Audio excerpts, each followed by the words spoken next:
దేశంలోనే ఒక అత్యంత బలమైన సామాజిక వర్గానికి సంబంధించి దేశ అత్యున్నత న్యాయస్థానం సంచలన తీర్పు వెలువరించింది. సుప్రీంకోర్టు ప్రధాన న్యాయమూర్తి జస్టిస్ చంద్రచూడ్ నేతృత్వంలోని 7 సభ్యుల ధర్మాసనం ఎస్సీ వర్గీకరణకు అనుకూలంగా నిర్ణయం తీసుకుంది. 6 సభ్యుల అనుకూల మద్దతుతో ఈ తీర్పు వెలువరించారు. ఇది ఇప్పుడు దేశవ్యాప్తంగా రాజకీయ ప్రకంపనలు సృష్టిస్తోంది. దేశంలో ఎస్సీలు అత్యంత బలమైన సామాజిక వర్గం. దేశ జనాభాలో వారి వాటా 25-30% అనే అంచనాలు ఉన్నాయి. ఒక ఉమ్మడి ఏపీలో చూస్తే మాలలు మాదిగలు సరిసమానంగా ఉంటారు. అయితే ఏపీలో మాలల ఆధిక్యం ఎక్కువ. మాదిగలు తెలంగాణలో అధికంగా ఉంటారు. ఇప్పుడు ఎస్సీ వర్గీకరణ తర్వాత 2 తెలుగు రాష్ట్రాల రాజకీయం ఎలా ఉండబోతుందన్న చర్చ మొదలైంది. ఈ సంచలన తీర్పు ఎవరికి మేలు చేకూరుస్తుంది అన్నది కూడా ఇప్పుడు అందరిలో ఏర్పడుతున్న ఒక భావన. ఏపీలో మాలలు అత్యధికంగా ఉంటారు.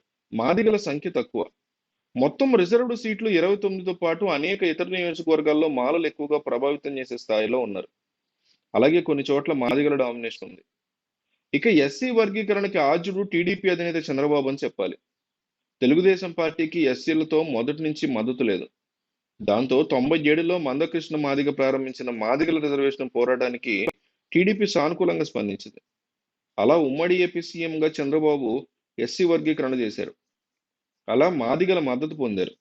ఆయన సొంతంగా 99లో గెలిచినప్పుడు మాదిగల మద్దతుతో తెలంగాణలో అపూర్వంగా అందుకున్నారు. ఇక 2004లో కాంగ్రెస్ అధికారంలోకి రావడంతో ఈ వర్గీకరణకి వైఎస్ఆర్ అడ్డుకట్ట వేశారు. అలా మొదటి నుంచి ఉన్న మాలల మద్దతుని కాంగ్రెస్ అందేలా చేశారు. ఇక ఎస్సీల వర్గీకరణ మీద అనేక రాజకీయ న్యాయ పోరాటాల తర్వాత తుది తీర్పు వెలువడింది. దీంతో ఇప్పుడు ఏపీలో ఎవరికి లాభం అనే చర్చ వస్తుంది. ఏపీలో చూస్తే కాంగ్రెస్ ఓటు బ్యాంకుని జగన్ 2012 నుంచి కొల్లగొట్టారు. అది కాస్త 2019 నాటికి పూర్తిగా వైసీపీ పరమైంది. ఎస్సీ ఎస్టీ నియోజకవర్గాల్లో వైసీపీ ఆనాడు విజయడంకా మోగించింది. అదే 2024 వచ్చేసరికి మాత్రం ఎస్సీలు వైసీపీకి దూరంగా జరిగి టీడీపీ కూటమికి మద్దతు ఇచ్చారు. ఇది రాజకీయంగా మార్పు కోరుతూ తీసుకున్న నిర్ణయం తప్పితే సామాజిక పరంగా దన్నైతే కాదని విశ్లేషణలు ఉన్నాయి. ఇప్పుడు చూస్తే సుప్రీంకోర్టు తీర్పుతో మాలలు మదనం చెందుతున్నారు. తమకి అవకాశాలు తగ్గిపోతాయనే ఆందోళన వారిలో ఉంది. అసలు ఎస్సీ వర్గీకరణకి కారకుడు చంద్రబాబు అన్నది కూడా వారిలో ఉందంటున్నారు. ఈ పరిణామాల క్రమంలో మందకృష్ణ మాదిగ కూడా చంద్రబాబును పొగిడారు. ఆయన వల్ల ఈ వర్గీకరణ సాధ్యపడిందని తీర్పు తర్వాత చేసిన వ్యాఖ్యల్లో చెప్పారు. ఇక చంద్రబాబు కూడా దీని మీద రియాక్ట్ అయ్యారు. మాదిగలకు అవకాశం ఇచ్చింది తామే అన్నారు. అన్ని సామాజిక వర్గాల్ని తాము ఆదుకుంటామని బాబు చెప్పినా మాదిగలైతే టీడీపీకి శాశ్వత ఓటు బ్యాంక్ కాబోతున్నారు. అలాగే మాలల్లో మాత్రం భిన్నమైన వైఖరి కనిపిస్తోంది. వారు తిరిగి వైసీపీ వైపుకు వెళతారా లేక ఇటే ఉంటారా అనేది ప్రశ్న. టీడీపీకి మాదిగల ఓటు బ్యాంకు గట్టిగా స్థిరపడబోతోంది.